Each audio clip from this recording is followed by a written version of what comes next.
Okay, section 8.4.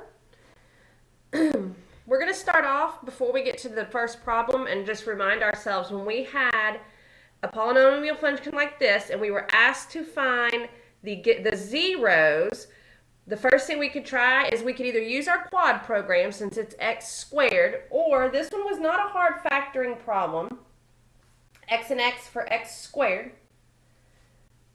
Find factors of 4 that add to 5, so that would be positive 4 and positive 1.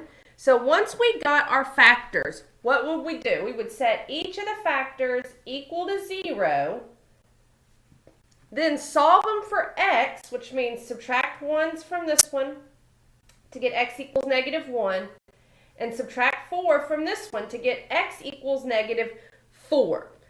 Now, in section 8.4, the first problem is going to look like this. It's going to say find a polynomial function. So we're going to be finding this part of degree 3, so which means it's going to start off with x to the third with real coefficients that has the given zeros, and then it gives you the zeros. It's like it's giving you this part right here. It's giving you the solutions. So where did these solutions come from? If we track this back up, here's where they came from, those factors. So if you'll notice, the 0, negative 1, the solution of negative 1 came from the factor of x plus 1. The solution of negative 4 came from the factor x plus 4, which means if it gives us zeros of negative 1, 2, and negative 4, those are going to come from the factors. Do you see how the sign is just different? If you have a factor of x plus 1 and then solve it, it's going to give you negative 1. So that means we can tell from these solutions the factors that these came from, which means this x minus 1 came from the factor of this negative 1 solution came from the factor of x plus 1. This 2 solution came from the factor of x minus 2. And this negative 4 solution came from the factor x plus 4. So all I'm doing is changing those signs. Okay?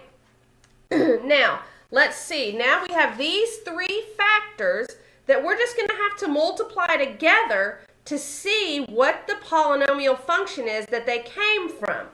Okay, so first of all, I'm going to just start with multiplying these two by FOIL. So I'm going to distribute that x. X times x gives me x squared. X times negative 2 gives me negative 2x. Then distribute the 1. 1 times x gives me 1x. 1 times negative 2 gives me negative 2, and then like a lot of times after you FOIL, the middle 2 terms will combine. So I'll bring down the x squared. Negative 2x plus 1x gives me negative 1x. Bring down the minus 2. So now when I multiplied these two together, it gave me this trinomial. This x plus 4, now I am just bringing down. So there's a lot of multiplication here, a lot of tedious work on these problems, a lot of distributing. So the first one, I'll distribute this x squared to both of these. So x squared times x gives me x to the third. X squared times 4 gives me 4x squared. Now I'll distribute this negative 1x to both of those. So negative 1x times x gives me negative 1. X times x gives me x squared. Negative 1x times positive 4 just gives me negative 4x, since it's a negative times a positive. And then the last thing I'll do is distribute this negative 2. So negative 2 times x is negative 2x. Negative 2 times positive 4 is negative 8. So once I do all that multiplication, then I'll just clean it up by combining the like terms. So let's see, there's no other x cubes. So I just have x to the third. Put my x squareds together. So I've got positive 4 minus 1, so positive 3x squared. Put my x's together. Negative 4x and negative 2x gives me negative 6x, and then bring down to minus 8. So if you'll notice on number 1, it gives you most of what this polynomial function is going to be. It has x cubed, it's got blank x squared, so it's got the plus there, so all you would put in is that 3x squared. And then it's got the minus 6x and the minus 8. So all it was looking for was that missing 3 right there. Okay, number 2, same thing. Write a polynomial function in standard form with real coefficients whose zeros are 5, 10i, and negative 10i.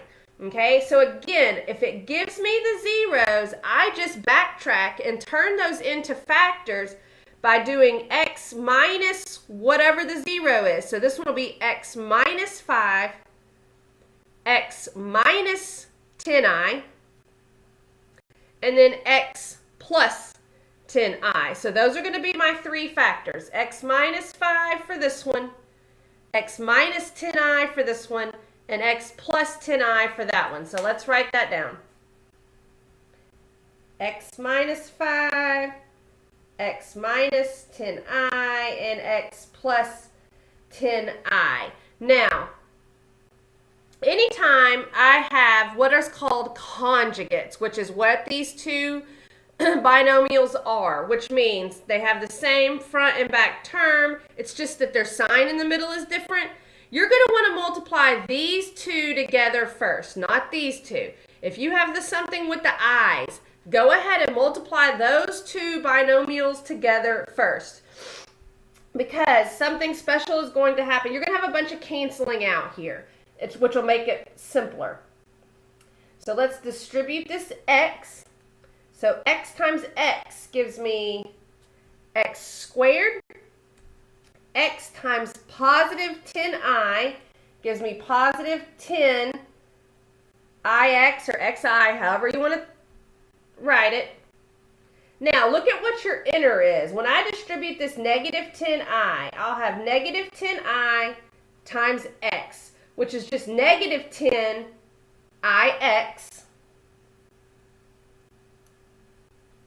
And then your last, negative 10i times positive 10i gives me negative 100.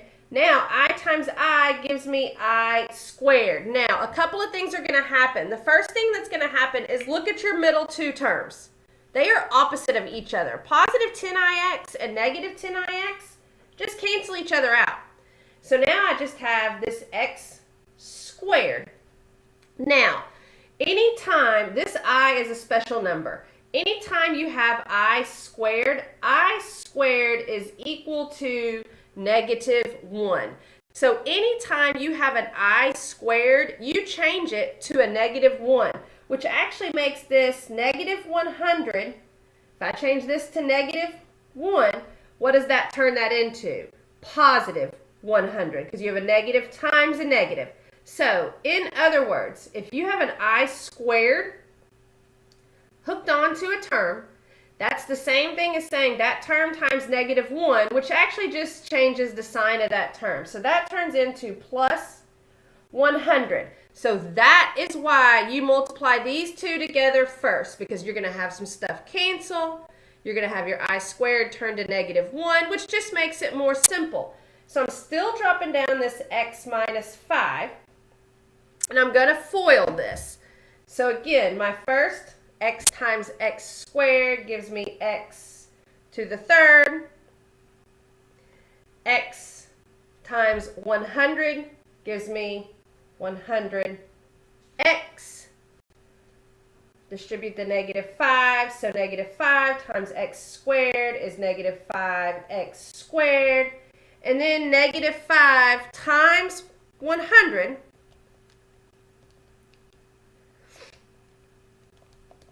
gives me negative, what is that? Negative 500. So now, if you're looking at your answer sheet, At number 2, a polynomial function, then it gives you the zeros. So it's got the x cubed there for you. Then it has blank x squared. So look up here at your x squared. It's already got the minus there for you, so you don't plug in another minus. It's got the minus there for you, so you have minus 5x squared. Plus, how many x? How much x do you have? You've got plus 100x, and then minus the 500. All right, number 3. This is a very long section. Number 3, find the polynomial function of lowest degree with real coefficients having the zeros. Square root of 2, negative square root of 2, and 3. So again, we will need to turn these into factors that I'm going to multiply together. So this one would come from what? It's going to be x minus whatever the factor is. Well, the factor is the square root, the solution is the square root of 2. So I'm going to have x minus the square root of 2 for this one, x plus the square root of 2 for this one, and x minus 3 for this last 0. So let's write that out. So again, it was x minus the square root of 2, x plus the square root of 2, and x minus 3. So we're going to multiply all of that together, just like the last one. If you've got conjugates, like these two right here, again, conjugates means they have the first and last terms are the same, but their sign is in the middle is different. That's going to make a lot of canceling happen. So let's multiply these two together first. X times x gives me x squared. X times the square root of 2 just gives me positive x. Square root of 2. And then distribute this one. So this one's just going to give me negative x square root of 2. And then look at what your last is. You've got negative square root of 2 times positive square root of 2. So it gives me negative. You multiply these together to get the square root of 4. Now, let's clean this up before we drop down this x minus 3. I can't do anything with the x squared. But once again, here's what happens every time you multiply conjugates together. These middle two terms are always going to cancel each other out. I've got positive x square root of 2 and negative x square root of 2. So those just cancel and they're gone. That's the hard part of that problem, those two terms, and they cancel each other out. Minus, now what's the same thing as saying the square root of 4? The square root of 4 is just simply 2. So that just turns into a 2. So now I've got x squared minus 2 from all of this. Drop down the x minus 3. Now, we'll multiply these two together by FOIL. X squared times x gives me x to the third. X squared times negative 3 gives me negative 3x squared. Negative 2 times x gives me negative 2x. And negative 2 times negative 3 is positive 6. Now, and when you're looking at your answer, it's a multiple choice, so you'll have x to the third minus 3x squared minus 2x plus 6. So mine would be that C solution. All right, number 4. Same kind of problem, it just throws in a fraction and a 0. So, find the polynomial function of degree 3 with the given numbers as zeros. So again, I'm going to turn my zeros into factors. So let's see, this one will be x plus 1/3. This one, this 0 comes from x equals 0. So the factor is just the x. So this one will be x plus 1/3. This one will just be x, and then this one will be x minus 5. So let's write that out. X plus 1/3 times x minus 5. And it doesn't matter, when you're multiplying, it doesn't matter which order you do anything first. Like if I wanted to, say, distribute this x there, I can do that first. The reason I did these in a specific order is because I had conjugates. Okay? If you don't have conjugates, just do them in any order you want. So I'm going to multiply this x plus 1/3 times this x, which just means to distribute. X times x gives me x squared. X times 1/3 is positive 1/3 x. Now, bring down the x minus 5.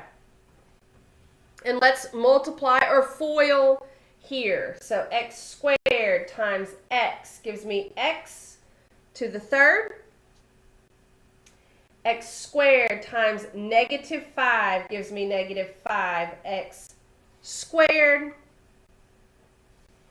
1/3 x times x gives me positive 1/3 x squared. Then 1/3 x times negative 5. So 1/3 times negative 5 just gives me negative 5/3 x. So if you'll notice, the only thing that can combine are those x squareds in the middle. So let's see, we've got x cubed.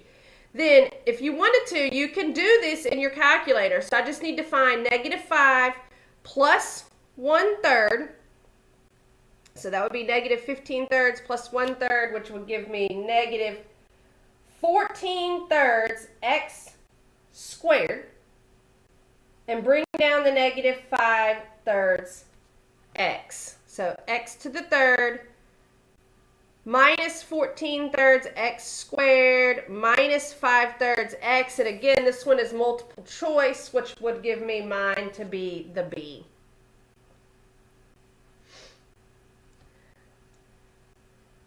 All right, number 5.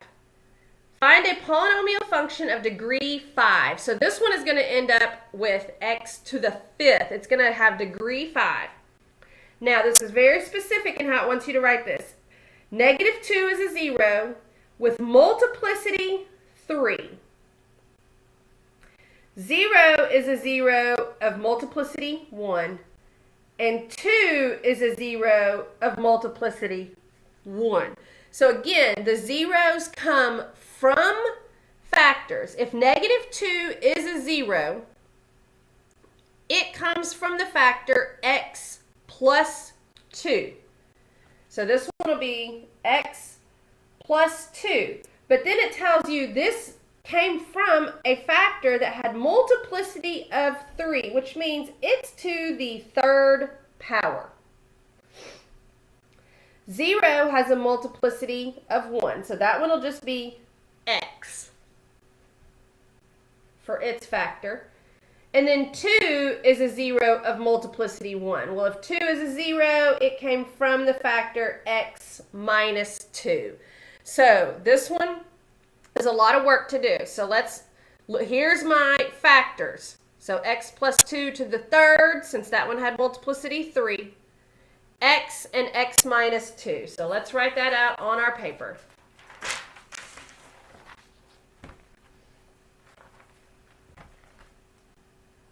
X plus 2 to the 3rd power. X and x minus 2. Again, I can do these in any order that I want. The first thing I'm going to do is just distribute that x to this one. So I have x times x, which is x squared, minus x times 2 is 2x. So I've multiplied those two together. Here's where it gets ugly. I still have x plus 2 to the 3rd power. So what does that mean? X plus 2 to the 3rd. Let's write that all the way out. That means x plus 2 times x plus 2 times x plus 2. That means x plus 2 to the 3rd power. So if I multiply this one all the way out, I'll need to FOIL this first. Again, this is just a very tedious problem. X times x, x squared. Now, since this one is so long, I'm going to go ahead and put this, because the outside is 2x, and the inside here is 2x. So x times 2 is 2x, 2 times x is 2x. So I'm going to go ahead, I know those go together. 2x and 2x gives me 4x. And then positive 2 times positive 2 is positive 4. So that FOILed those two together. I still need to drop down this x plus 2 and this one that I've already multiplied, which is x squared minus 2x. So let's see. I still need to multiply these two together. So I'll distribute x squared here. So x squared times x gives me x to the third. X squared times positive 2 is positive 2x squared. 4x times x, because now I need to distribute the 4x to both of these. 4x times x gives me positive 4x squared, and 4x times 2 is 8x. And then distribute this 4 to both of these. 4 times x is 4x, and 4 times 2 is positive 8. So let's clean this up by combining like terms. No other thirds, so I'll just bring down that x to the third. Put these squareds together. 2x squared plus 4x squared gives me 6x squared. Put those x's together. 8x and 4x gives me 12x. Drop down the plus 8. So, all of that came from x plus 2 times x plus 2 times x plus 2. Don't forget, you still have this x squared minus 2x that you've got to multiply. So once we multiply these two together, we'll be finished.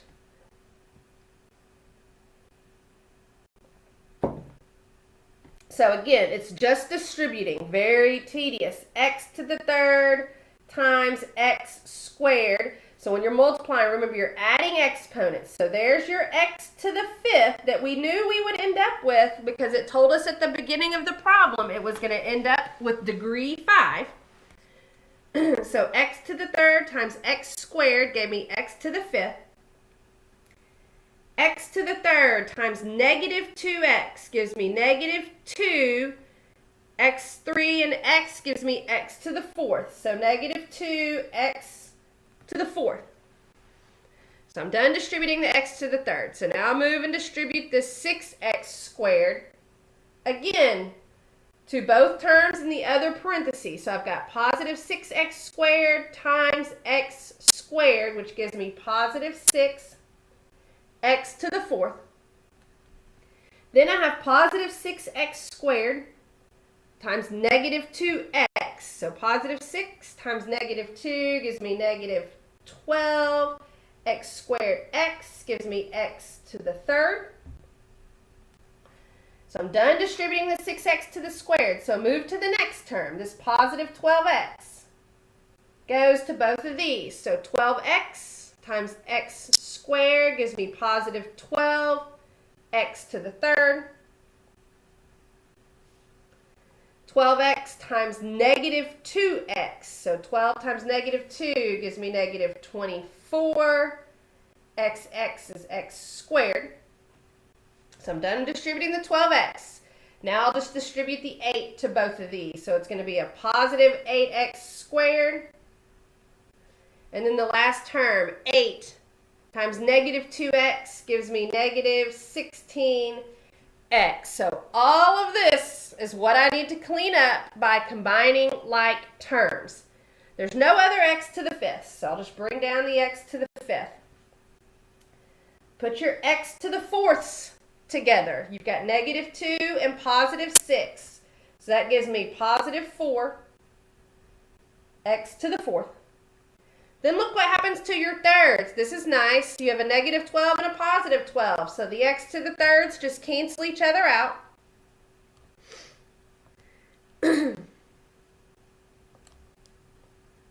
Put your squareds together. You've got negative 24 plus 8, which just gives you negative 16 from your x squareds. And then this term here at the end, it doesn't have anybody to go with, so just minus 16x. So all of that worked for this solution.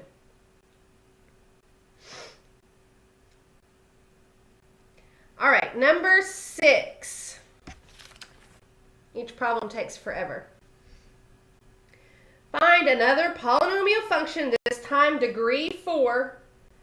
So negative 3 is a 0. If negative 3 is a 0, that means the factor is x plus 3. It has multiplicity of 3, which means to the third power again.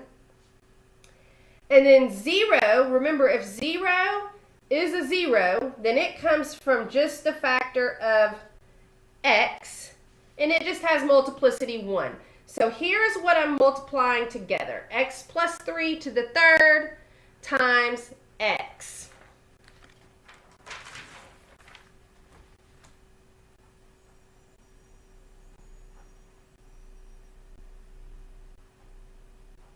Okay, so once again, I'm going to do this part first. That's the most difficult part, is the x plus 3 to the third.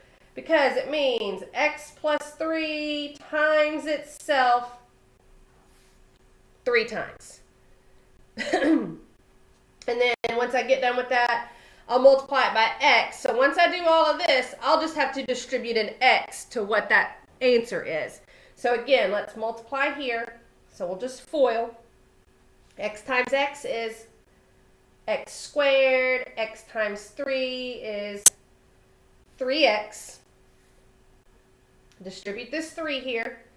3 times x is 3x, and 3 times 3 is 9.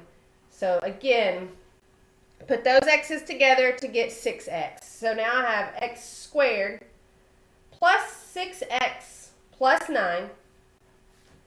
From multiplying that, I'll drop down my x plus 3 and my x.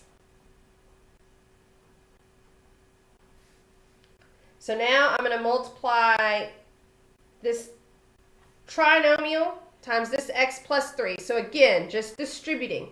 X squared times x is x to the third. X squared times 3 is 3x. Moving to the 6x. 6x times x is 6x squared. Oh, go back. I messed up. X squared times x is x to the third. And y'all may have caught this. X squared times 3 is not 3x, it's 3x squared.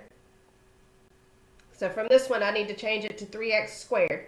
Then move to the 6x and distribute it. 6x times x is positive 6x squared.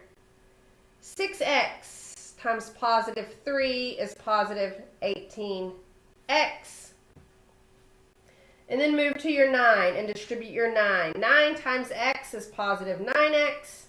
9 times 3 is positive 27. And then clean it up. So I have x to the third. Put your squareds together. 3x squared and 6x squared is 9x squared. 18x and 9x, if you put those together, you get positive 27x. Bring down the positive 27. So I'm done with all of this. Now I just need to drop down this x. So that means I am just distributing this x to all of these. So x cubed times x gives me x to the fourth. 9x squared times x gives me positive 9x to the third. Plus 27x times x gives me 27x squared. And 27 times x is positive 27x. All right, now these next couple of problems are kind of a little break.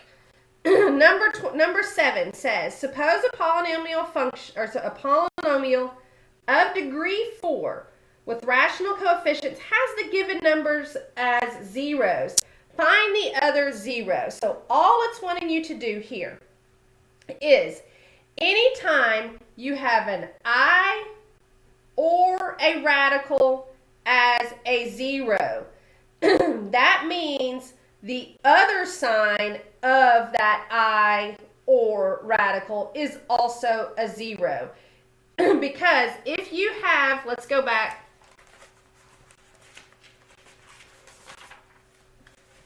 Remember when we had those conjugates, like this one right here, okay? This was back from problem number 3.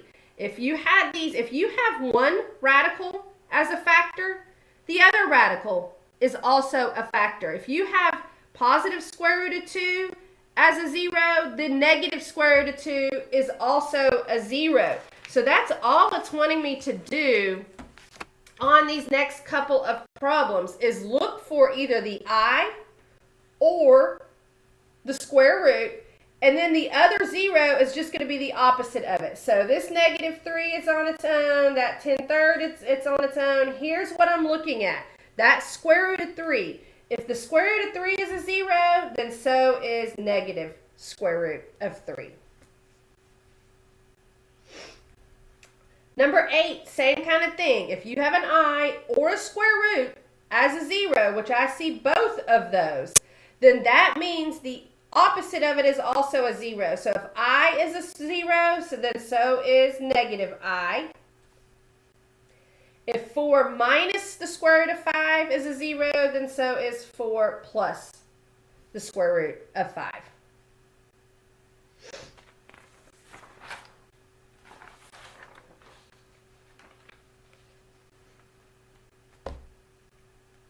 Same thing on number 9. Suppose a polynomial function of degree 4 has these zeros. Find the other zeros. So 2 plus 4i, which means 2 minus 4i is a zero. 3 plus the square root of 3 is a zero. Then so is 3 minus the square root of 3. All right, number 10. Back to finding a polynomial function. That means we are going to be doing a bunch of FOIL. Of lowest degree with rational coefficients that has the given numbers as sum of its zeros. So, if negative 4i is a zero, then we need to add positive 4i. And 3 is a zero. So it doesn't add anything. It only adds the opposite of it is if it's an I or a square root. So here's my 3 zeros, which means the factors are going to be what? X plus 4i. This one will be x minus 3. And then this one's factor will be x minus 4i. So here's my 3 factors that I am going to need to multiply together. So when I go to my paper, I'm actually going to put these 2 factors together because, again, you see they're conjugates. You always want to multiply those together first because some canceling and simplifying is going to happen. So I'm going to put these 2 zeros together and then the x minus 3 at the end. So let's see. I'll have x plus 4i, x minus 4i, and x minus 3. Okay, so let's FOIL these together. Again, I'm doing the conjugates first. X times x is x squared. X times negative 4i gives me negative 4xi. And then my inner, positive 4xi.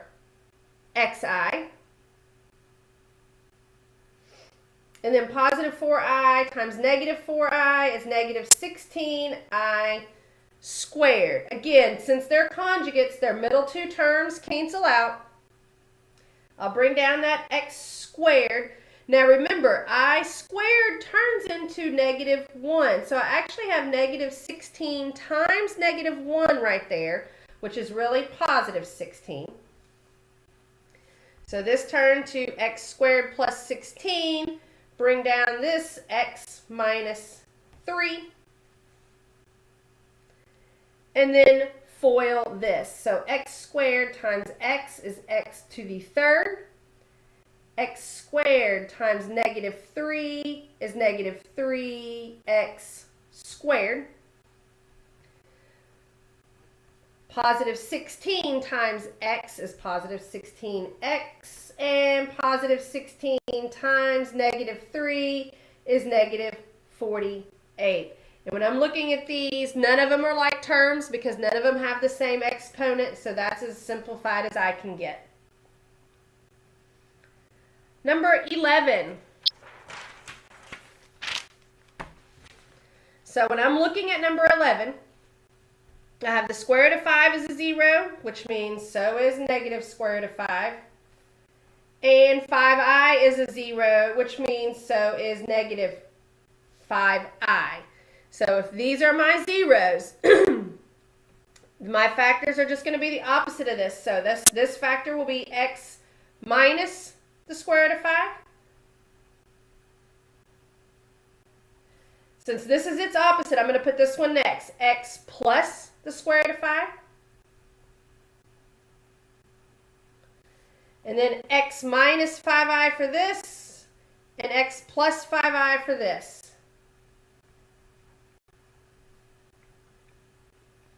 So those are going to be all my factors that I'm going to multiply together.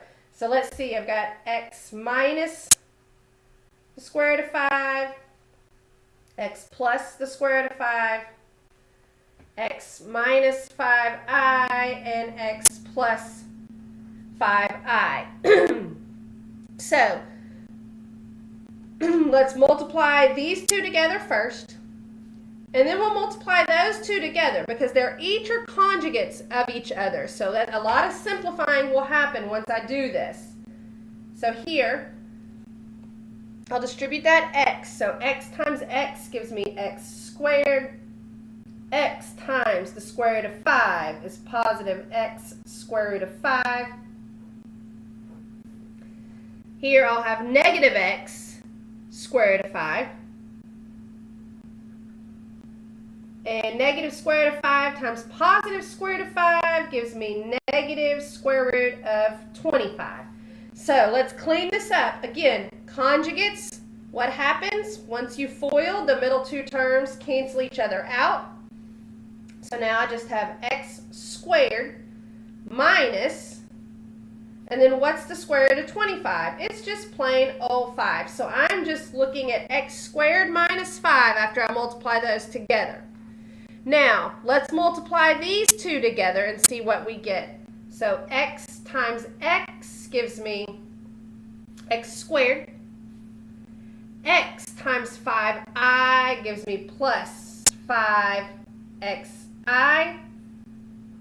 My inner, negative 5xi. Oops.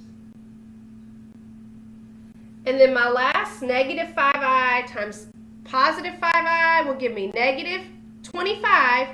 Then I times I gives me I squared. So looking at these middle two terms, again, those cancel out. Here I have x squared. Now remember, I squared turns to negative 1. So this really says negative 25 times negative 1, which makes it positive 25. So there's what multiplying these two turned into. So let's just bring this down here. X squared plus 25. And then FOIL these two together. So let's see. X squared times x squared gives me x to the 4th.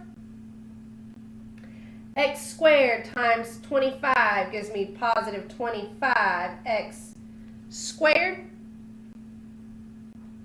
Negative 5 times x squared is negative 5x squared. And negative 5 times positive 25 gives me negative 125. when I clean this up by putting these x squareds together, let's see, I've got 25x squared and negative 5x squared, so 25 minus 5 gives me 20. So I've got x to the fourth plus 20x squared minus 125. All right, number 12, starting something new.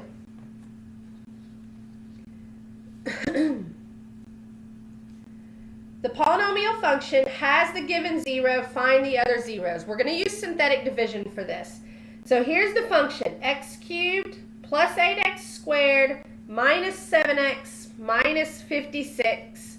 It's telling me that one of the zeros is negative 8.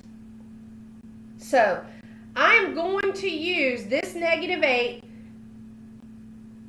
in synthetic division with this polynomial function. I'll show you what I'm talking about. Let's write this out on our paper. I've got x cubed plus 8x squared minus 7x minus 56, and it's telling me negative 8 is a 0. So let's take the negative 8 out of here by synthetic division.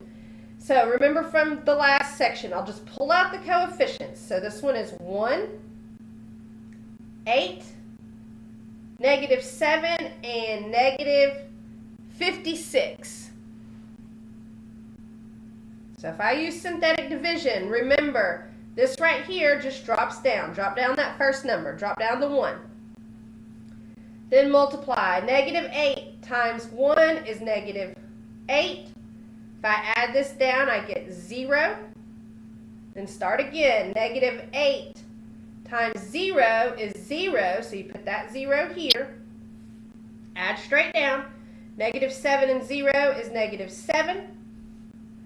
Then I've got negative 8 times negative 7, which is positive 56. And when I add these down, remember, I get 0. That's what told me that negative 8 was a 0. We knew this was going to happen. Now, here's the thing about this problem. When you use synthetic division and you divide out this 0 of negative 8, what you're left with is a polynomial. This is the remainder. It's not part of the polynomial answer. It starts with a polynomial. You just drop it down 1 degree from there. These are the coefficients of the polynomial that is left, which means this will be 1x squared plus 0x, and then that'll be the constant, negative 7. Now here's the thing. If I'm going to find the other zeros, you can set this equal to 0. The good thing is if you use synthetic division and your answer is an x squared, that means it's quadratic. To find the other two zeros, which is what the problem is asking you to do, to find the other zeros, since it's quadratic, you can go to your quad function. Hopefully you've gone to get the quad program on your calculator. If you have, you'll click program. My quad program is number 1, so I'll hit enter. And then hit enter again. It's asking me what a is, which is the number in front of x squared, which is 1. It's asking me what b is, which is the number in front of x, which is 0. Then it's asking me what c is, which is this constant, so negative 7. It doesn't want the decimal solution. Look at what it gives you, the other two zeros. 0 plus the square root of 7 and 0 minus the square root of 7. Since those are zeros, you don't even need them. The other two answers are positive square root of 7 and negative square root of 7. So square root of 7 and negative square root of 7 are the other two solutions. So that's what you would put here. The other zeros, once you divided out that negative 8, were square root of 7 and negative square root of 7.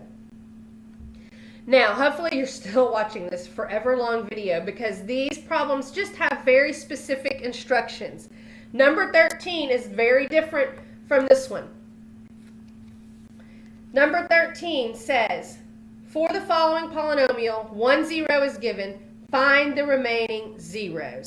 So here's my function, x to the fourth plus 7x squared minus 729. It's telling me that 9i is a 0. Well, if 9i, remember, if an I is a 0, so is the opposite of that. So the first other 0 that I know of for sure is negative 9i. So let's see if these two are zeros. Let's see, I've got 9i and negative 9i, which means x minus 9i is a factor, and so is x plus 9i. Again, these have very specific instructions. So this is number 13. So we just figured out that x minus 9i and x plus 9i are factors. So let's multiply these together. X times x gives me x squared. X times 9i gives me positive 9ix. In the middle, negative 9i times x is negative 9ix.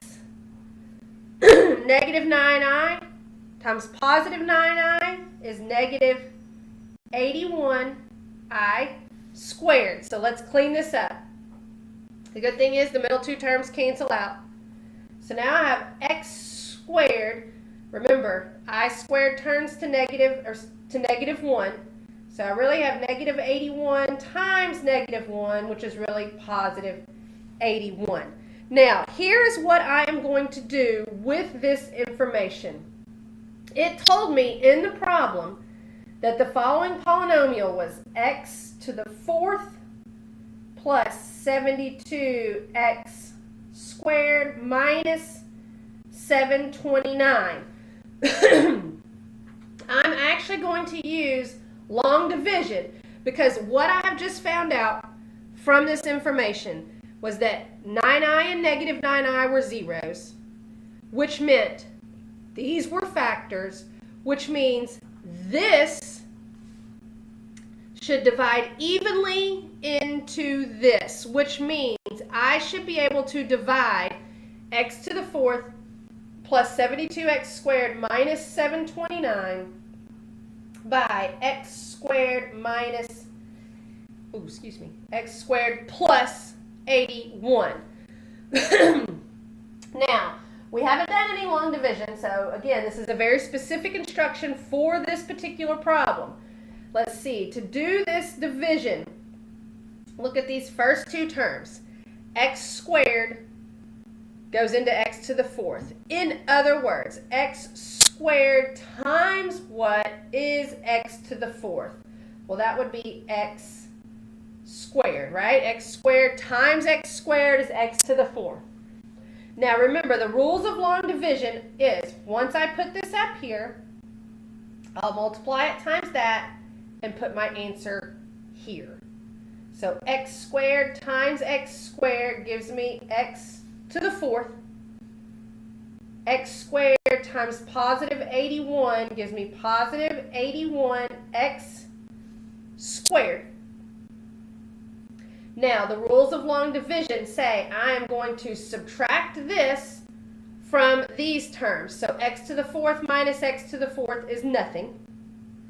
72x squared, this turns this into minus 81x squared, which gives me negative 9x squared. Drop down the negative 729. Now do the same thing again, looking at these two terms. X squared times what gives me negative 9x squared? Well, I'll just need x squared times negative 9 to get negative 9x squared. So once again, I'll multiply this negative 9 times each of these. So negative 9 times x squared gives me negative 9x squared. Negative 9 times positive 81 gives me negative 729. Once again, the rules of long division say I will subtract that from the terms above it. So this makes this plus and that plus. So negative 9x squared plus 9x squared is nothing. And then I have negative 729 plus 729, which is also nothing, which just means that my remainder is a 0, which is what I knew would happen because I knew this was going to go into here evenly without a remainder from the first part of that problem.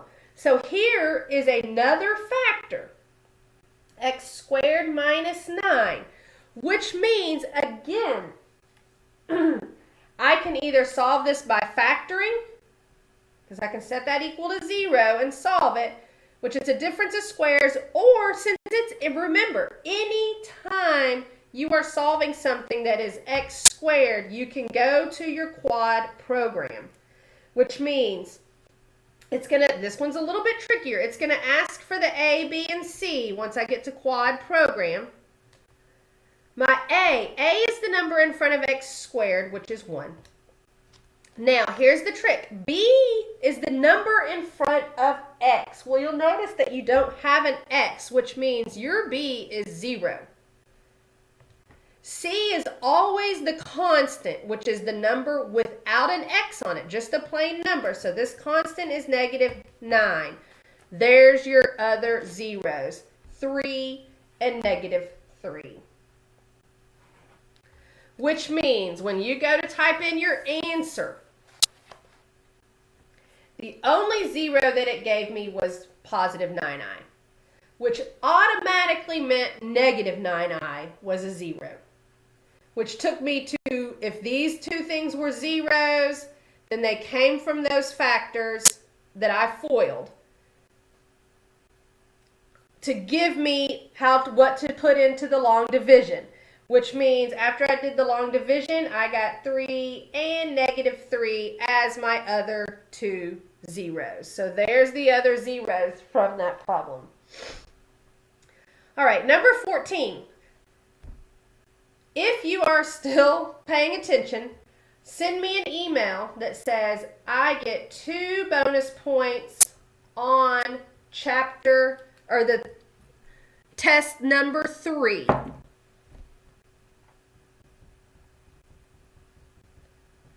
Okay, and there's only, I think there's 25 questions on test number 3, which means if you get +2, that actually is going to add 8 to your score. So send me an email to my email address, sohanson@uaptc.edu, that says I'm still paying attention and I want my 2 bonus points. Number 14. Find all possible rational zeros for the polynomial function. Now, these, again, very specific instructions. To find all the rational zeros, you're actually not paying any attention to the middle 2 terms. These are possible zeros, not saying they are zeros, but they are possible zeros of this polynomial function. All you need to do is find all the positive and negative factors of 15. So positive and negative 15 and positive and negative 1. The other factors of 15 are 5 and 3. Excuse me. So positive and negative 5 and positive and negative 3. So again, all I've done so far is listed all the positive and negative factors of 15. Then over here, list all the positive and negative factors of 22. So 22 and 1, so positive 22, positive and negative 1. The other factors of 22 are 11 and 2. So positive and negative 11 and positive and negative 2. So now what I want to do, and I'm not going to work this one because it's exactly like this one, so I'm going to work this one out right here. So to find all the possible zeros, this last number, which you actually put first, over the first number, which you actually put right here. So I have positive and negative 15 over each one of these numbers. So positive and negative 15 over 22.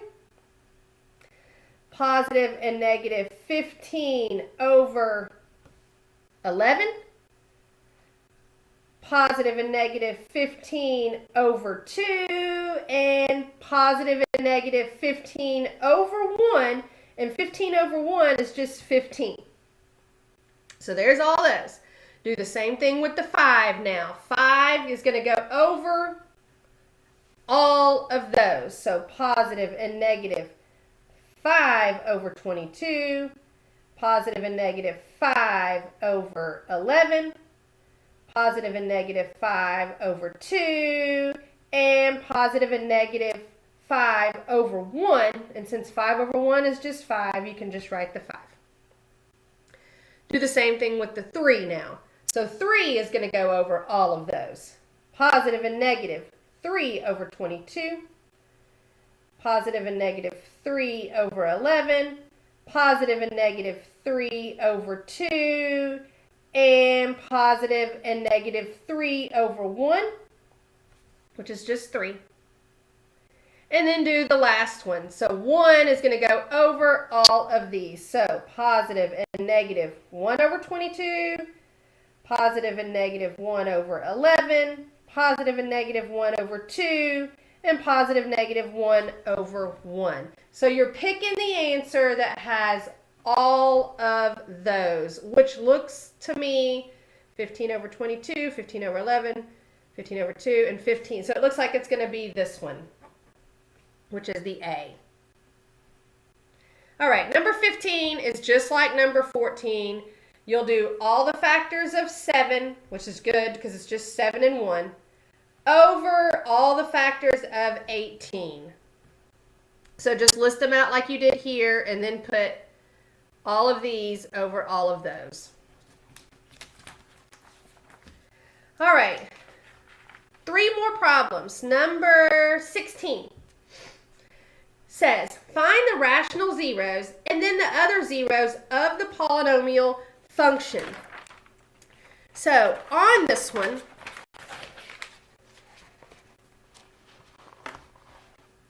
what you're doing when you are finding zeros is actually seeing where this function crosses or touches the x-axis. That's what zeros are. Remember, x-intercepts and zeros and solutions are all interchangeable phrases. They all mean the same thing.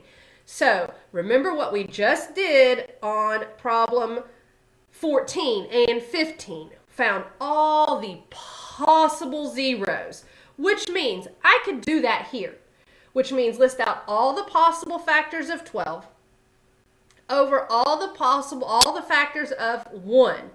But what I can also do is go to my y equals,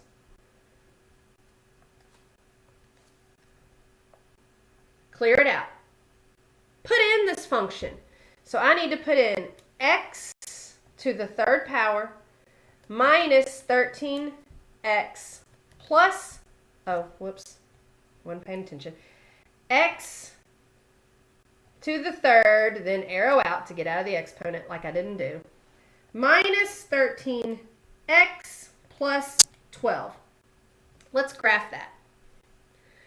Now, remember, what do zeros tell me? They tell me where the graph crosses or touches the x-axis. And remember, from a few sections ago, that tells me how many possible zeros or x-intercepts I have, which means, look at this graph. That looks like an x-intercept. That looks like an x-intercept. And that looks like an x-intercept. So let's see. This would be at negative 1, 2, 3, 4. So let's keep that in mind. I think negative 4 is a zero or an x-intercept. Remember, interchangeable words.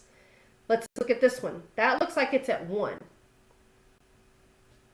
This one looks like it's at 1, 2, 3. Now, what does that mean? To be an x-intercept, each one of these points is an x-intercept because why? Because its y value should be 0. That's what makes you lie on the x-axis, because you haven't gone up or down or at all, which means your y value is 0. Now remember, I can go to my table. Let's check these three x's. Let's check x at -4. Well, look what it is when x is -4. What is your y? It's a 0, which means, yep, that is definitely an x-intercept. Or, if it's an x-intercept, it is a 0. This 1, let's check x is 1. Well, look where x is 1. Is the y 0? Then yes, which means that one is also a 0. Let's check 3. Look where x is 3. What is y? It is 0, which means, yes, that one is also a 0. So I could have used that method that we used and checked all those numbers by synthetic division to see if my remainder came up to be 0, or I could have simply just graphed it and said, if those are actually zeros, then those are my zeros, which means there are only rational zeros, which means not i's. So there are only rational zeros, and they are -4, 1, and 3. Now it says the factorization of f of x into linear factors. Well, remember, what would the factor have been that this came from? If it's 0 is -4, that means it came from x plus 4. If this one's 0 is 1, that's because it came from x minus 1. If this one's 0 is 3, that means it came from x minus 3. All right, number 17. Same thing, find the rational zeros and then the other zeros. So let's see if we can find any from just looking at the graph.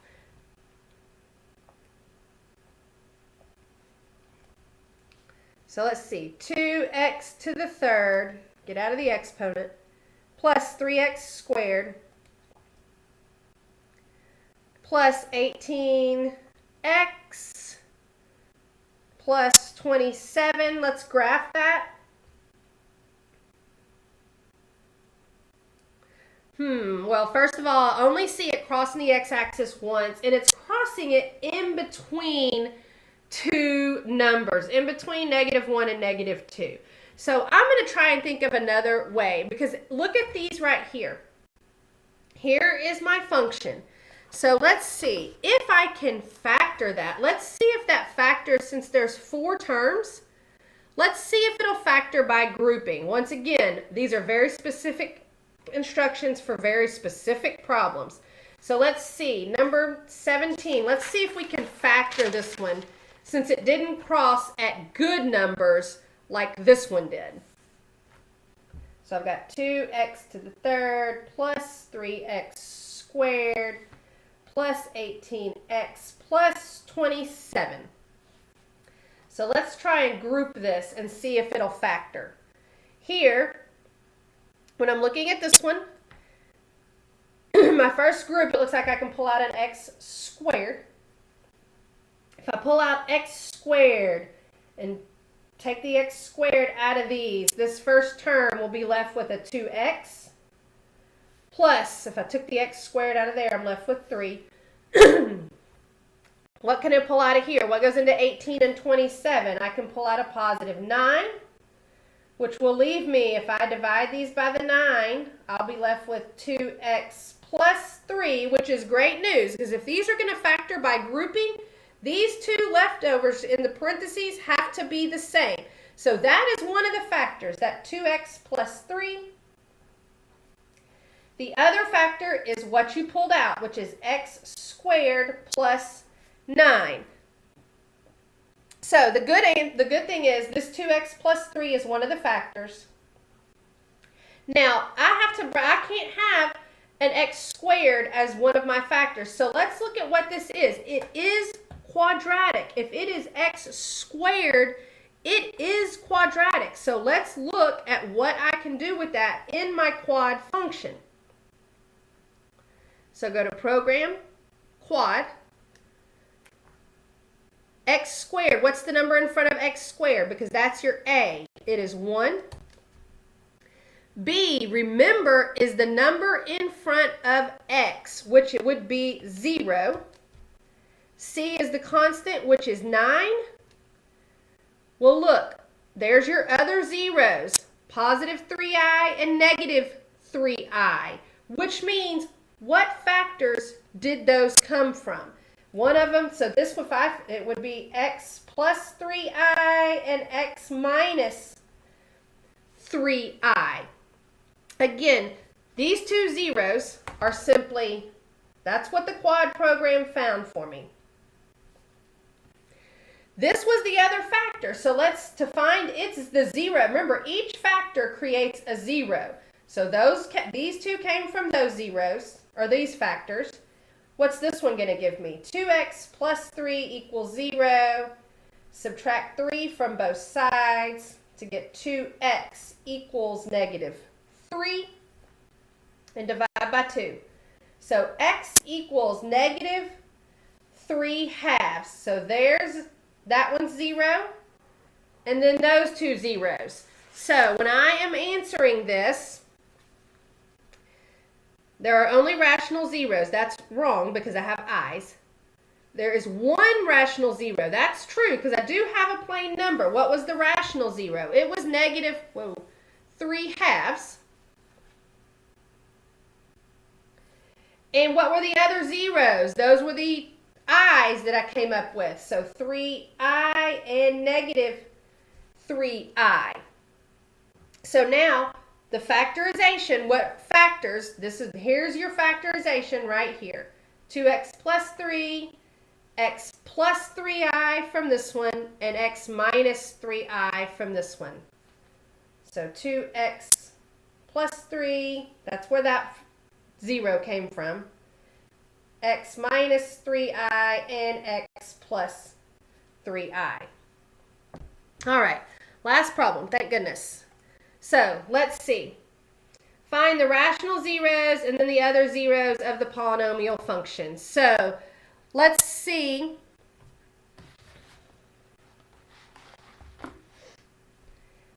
If I can find any zeros by looking at the graph, because that's the easiest way. If you have good zeros that you can see from the graph, then you definitely want to start with that. So let's see. My function is x to the 4th, get out of the exponent, minus 10x to the 3rd, get out of the exponent, minus 66x squared minus 94x minus 39. Let's graph this and see if we can get some good zero. Oh, I see a good one. I see two good zeros because look, where does it cross the x-axis here? It looks like it crosses at negative 3. So we'll try that one. We'll check that one in a second. Where does it also, remember a 0 is either where it crosses or touches. So this one crosses through at negative, or touches at negative 1. Now remember, the graph may not be exact, so you do want to check your table to make sure that at these two x's, that the y is 0. So let's look at our table. There it is on negative 3, so that one's good. Let's see, negative 1, and that one's good. So those are both good zeros, which is great news because I can actually use synthetic division now. Because, let's write out our function. Remember, this is the last problem. I see my time is at an hour and 9 minutes. So this is probably the longest one you're ever going to have. So my function was x to the 4th minus 10x to the 3rd minus 66x squared minus 94x minus 39. So if I use synthetic division, let's pull out these coefficients. 1, negative 10, negative 66, negative 94, and negative 39. So one of the zeros is -3. So let's divide that out of this by synthetic division. So again, I'll drop down my 1. Then I'll do my multiplication. -3 times 1 is -3. Add straight down to get -13. Multiply here. -3 times -13 is +39. When I add this straight down, -66 plus 39 gives me -27. -3 times -27 is +81. When I add this straight down, -94 plus 81 is -13. Then look, you have -3 times -13, which is +39, which I knew was happening because this I knew was a 0, which means I knew its remainder was going to end up as 0. So now use these numbers. Now remember, what happens when you divide out a number using synthetic division? These are the coefficients of your answer dropped down 1 degree from what you started with. So this, if it's a coefficient, it's 1x, drop down 1 degree, so to the third, minus 13x squared minus 27x minus 13. Now remember, we did the -3. Well, if these are factors or zeros, it's going to be zeros of both of these. So now I'm going to use this -1 in synthetic division with what I have left, which again, you pull out your coefficients, which is 1, -13, -27, and -13. Use my synthetic division, so I'll drop down this 1. -1 times +1 is -1. Add straight down. -13 and -1 is -14. Multiply here. -1 times -14 is +14. Add straight down. -27 plus 14 is -13. -1 times -13 is +13, which we knew was going to happen. So my remainder is a 0. So let's see.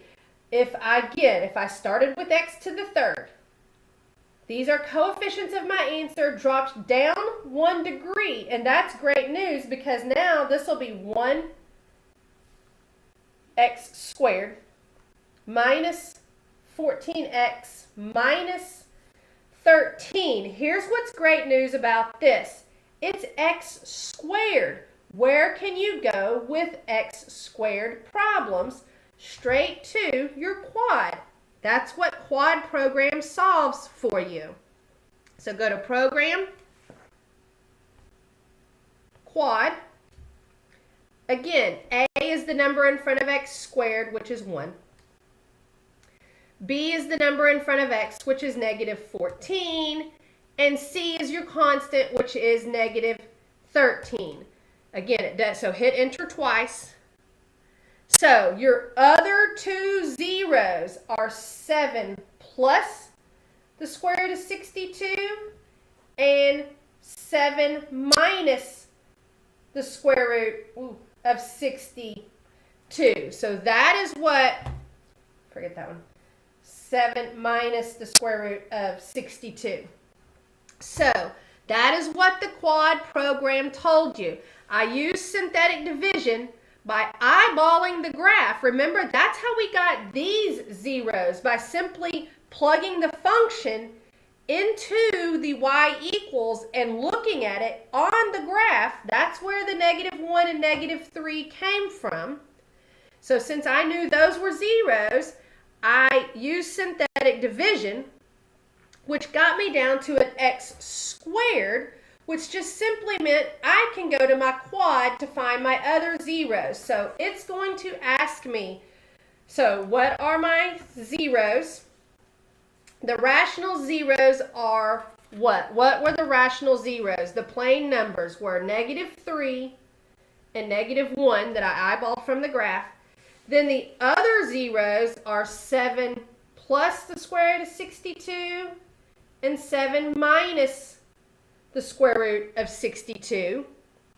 Now, it's going to ask you for the factorization. Now, remember, the factorization always comes from x minus whatever the factor is, or whatever the solution is. So that's why, since it's -3, that's why it turns into x plus 3. So it's going to be x plus 3 here, x plus 1 for this one. Now, these are both x minus 7. This one will be plus the square root of 62. And this one will be x minus 7 and then minus the square root of 62. So there is the factorization. And there is the end of this section, which again is your longest section. So once again, if you've made it to the end, don't forget to send me an email saying you want your bonus points for test number 3.